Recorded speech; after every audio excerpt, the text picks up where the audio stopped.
भी ये कहती है कि वो अताएं बढ़ाए तो हम सजदे बढ़ाएं, वो अताएं बढ़ाए तो हम शुक्र बढ़ाएं। मगर हो क्या रहा है कि वो अताएं बढ़ाता है, हम खताएं बढ़ाते हैं। जब अब पैसे थोड़े थे, मकाम छोटा था, जॉब छोटी थी, तो गुनाह भी थोड़े थे। जैसे जैसे जनाब तरक्की होती गई, काश नेकियों में तरक्की होती, गुनाहों में तरक्की होने लगी। भाई मैं तो इंतजार में था यार, इतने पैसे आएंगे तो ये वाली अय्याशी करनी है, ये वाला काम हो जाए तो ये वाला गुनाह करना है। ये क्या कर रहे हैं हम? लॉजिकली भी आपका बॉस आपके ऑफिस में कोई आपको अच्छी इंसेंटिव दे, अच्छा बोनस दे, आप थैंक्स करते हैं, आप कहते हैं यार ऑलवेज इस बंदे ने मुझे मेरा साथ दिया है, मैं इस कंपनी को कभी नुकसान नहीं पहुंचाऊंगा, अपने बॉस को कभी नाराज नहीं होने दूंगा, ये मुश्किल वक्त पे मेरे काम आया था। बिल्कुल ठीक है, दुनिया में जो अच्छा करे उसके साथ अच्छा ही बर्ताव करना चाहिए, मगर सिर्फ दुनिया में। जिस रब ने बचपन से लेकर आज तक मुझे अताएं फरमाई, पैदा होने से लेकर अब तक मैं उसकी नेमतों के बोझ तले दबता जा रहा हूं, वो नाराज हो जाए उसकी कोई फिक्र नहीं।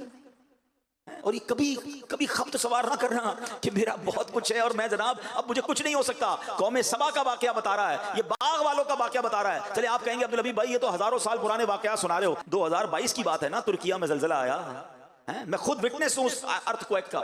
40 सेकंड 40 सेकंड के अंदर क्या हुआ, अरबपति लोग रोड पे आ गए, फैक्ट्रियां तबाह हो गई विद इन 40 सेकंड्स, बिल्डिंगें गिर गई। मैंने एक रात गुजारी है, मैंने जिंदगी में बहुत ट्रेवल किया है, ये वक्त नहीं है इस पर बात करने का, मगर मैं उस रात को नहीं भूलता हूं।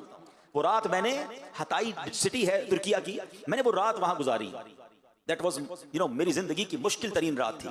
उसकी 2-3 वजूहात थी। एक तो ठंड थी, ठीक है, हम एक गाड़ी के साथ गए थे सामान लेकर, एक हमारे साथ छोटी वैन थी, हमने कहा सामान बांटेंगे। ट्रैफिक की वजह से हम 2 घंटे का रास्ता 10 घंटे में हमने तय किया। जब हम पहुंचे तो रात के 1:30-2 बज गए। वो गाड़ी वाला कहता है मैंने वापस जाना। हमने उसकी मिन्नतें की, तरले किए, भाई रुक जाओ सुबह हो जाए, हम सामान बांटने आए, अभी रात 2 बजे हम किसको सामान बांटे। लोग बेचारे रोडों पर सो गए थे, टेंट लगे हुए थे, आग जल रही थी, सर्दी की रात थी, औरतें बच्चे खेमे में आराम कर रहे होंगे। हमने कहा फजर होते ही हम सामान बांटेंगे, तुम चले जाना।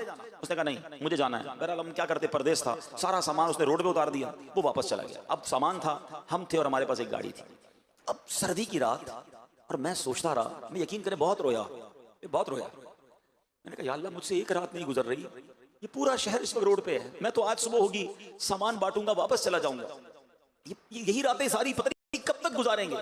आज मुझे 1 महीना पहले, 1 साल के बाद, अभी 15 दिन पहले मुझे वीडियो आई कि वही शहर अब पूरा ग्राउंड हो चुका है। उन्होंने 6000 बिल्डिंगें सब जीरो कर दी हैं, अब बिल्डिंगें बनने जा रही हैं। इसका मतलब 1-1.5 साल से वो लोग रोड पे ही है ना, या खेमे में है, या पता नहीं किसी रिश्तेदार के घर रह रहे।